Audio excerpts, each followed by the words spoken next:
Welcome back again this week. In a little while, I'm going to tell you how you can decide for yourself whether or not American jobs are being lost due to free trade.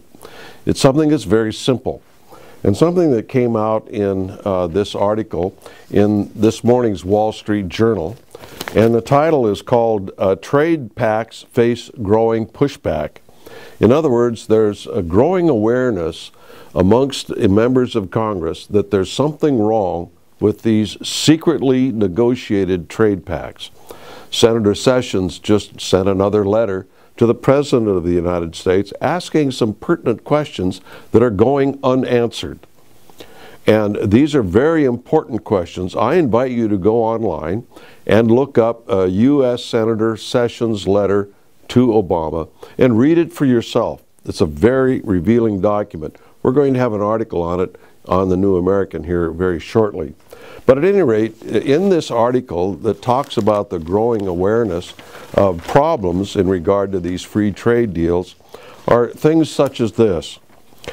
But after Mexico devalued its peso in 1994, shortly after NAFTA came into force, imports from Mexico soared, which branded NAFTA and subsequent trade deals as job losers. Well, this is one of the things that I point out in my 8 steps to reveal what the problem is with free trade on a level playing field. In other words, we want equitable free trade. And I've got a short 5-minute video that goes through all the 8 steps that need to be met for it to be equitable. And one of these is the rate of exchange. If the rate of exchange between two countries' currencies gets out of whack once that trade deal is made, that trade deal goes into a spin and becomes invalid after that point, relative to what it was assigned to do. So go and look at that 5-minute video. But at any rate, here they're finally admitting that because Mexico devaluated its dollar, it cost the Americans a lot of jobs, and we started to get a lot of imports in from Mexico as a result, and the trade deficit just soared. We did not have a trade deficit with Mexico before NAFTA. After NAFTA, we do. And so that's pretty obvious in and of itself. But here is the kicker that it almost made me fall out of my chair when I read this and listened to this. I'll read it twice. Economists generally agree that exports help create jobs. Economists generally agree that exports help create jobs. No kidding, Dick Tracy. That is the whole idea. If we're exporting more than we're importing, we've got an abundance of jobs. Now here's how to tell whether or not trade has cost us jobs. Americans, American families. I don't care where they're from, anything else, whether they're in Detroit or California or whether they're Hispanic or white or black or whatever. They're Americans, and these are American families. Go into Walmart, go into Shopko, go into Target, go into any of these stores, and then look around at all the products that you will find in those stores. Are they made in the United States, or are they imported into the United States? Every product that's imported into the United States costs American jobs because Americans didn't make them. We used to. We used to make the clothing. We used to make the textiles. We used to make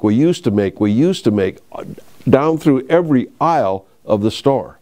And every one of those imports is costing American jobs. Now, there are other things that look American.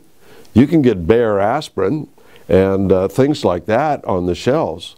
But ladies and gentlemen, all that aspirin comes from China. No matter what it says on the label, that's the reality of a lot of these products. They're now trying to do it with these trade agreements relative to meat.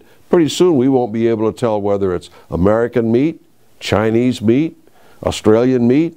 Australian meat's pretty good, but nonetheless, we need to be able to tell where our products come from so we as free consumers can decide what we're going to purchase, what we're going to consume. And that's part of the problem with these free trade deals.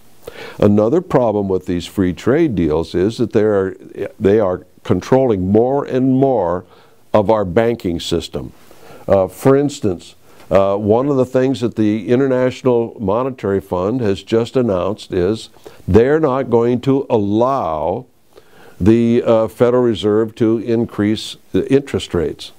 What business is it of the International Monetary Fund over the American currency and how much interest is paid for the use of our money? Today, the use of American money is negative.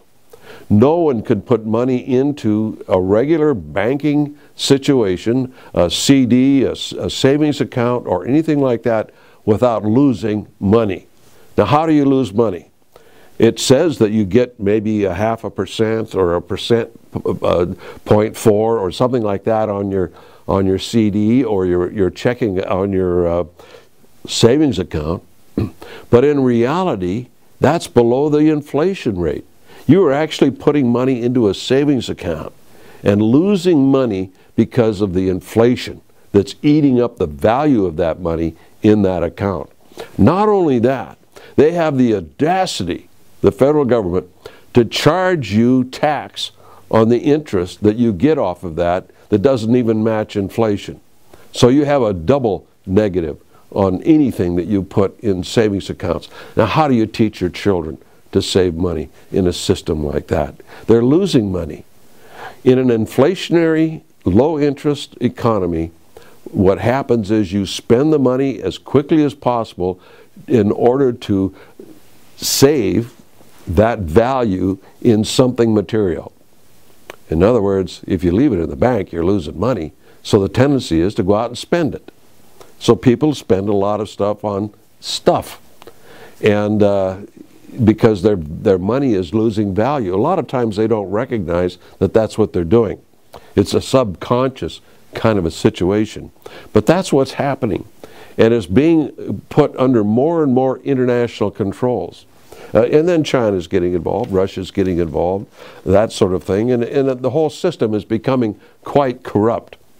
You know, the changes in the Deutsche Bank and that sort of thing. The problems in the EU with Greece and Italy and Spain and all the rest of them are on the brink of going under financially. But we've been helping them with the Federal Reserve to keep them afloat. And now China is in the mix, trying to become the currency of the world with the yuan rather than the dollar. And part of all that now, for instance, J.P. Morgan ordered to hand over letters to officials in China corruption probe. So we see a lot of corruption between Morgan and China and that sort of thing, at least ostensibly in the articles. And all of that has a play on our economy if we are involved in all of these foreign entanglements, whether they are entanglements involving currency and finances or whether they're entanglements called free trade. What they are doing is creating an integration of all of these economies around the world to be ruled at the top of the pyramid by these international commissions that they are bringing about, which is, by the way, one of the questions, getting back to the letter of Senator Sessions, that he asks. What about this Trans-Pacific Partnership Commission that's going to be coming out of the TPP? What's that all about? Is that going to supersede our Constitution? That's a pretty good question to ask, and a question not enough senators and not enough representatives are asking. Finally, I just want to leave you with one little thought. Islamic State's global expansion. And this is an article out of the Wall Street Journal of last Friday, as this is being recorded, talking about the expansion of ISIS around the world, in this country, in that country, and everything else. It never ever, however, asks the question, what is this system that's being put together? How do these people communicate? How is this all being put together, the training and the money and the manpower for all of this to come literally out of the blue? No one asks that question. They should, because you can't put an organization, a military power like this together overnight. It takes a lot of coordination, a lot of money, a lot of people, and centralized control. Where does that centralized control come from? When you have the answer to that question, you have an answer to what world terrorism is all about, and something that we've been talking about for a long time. And basically, it's a triumvirate between Beijing, Moscow, and Washington, D.C. That's it in a nutshell. It's hard for people to believe because they would rather hate Muslims than look beyond the curtain of hate and say, who is putting all of this together? Who's training? Who's manning? Who's arming? And until you understand all of that, you'll never understand the war on terror and what it means and how it ties into these free trade agreements, because it's building international government. Until next week, we'll see you then.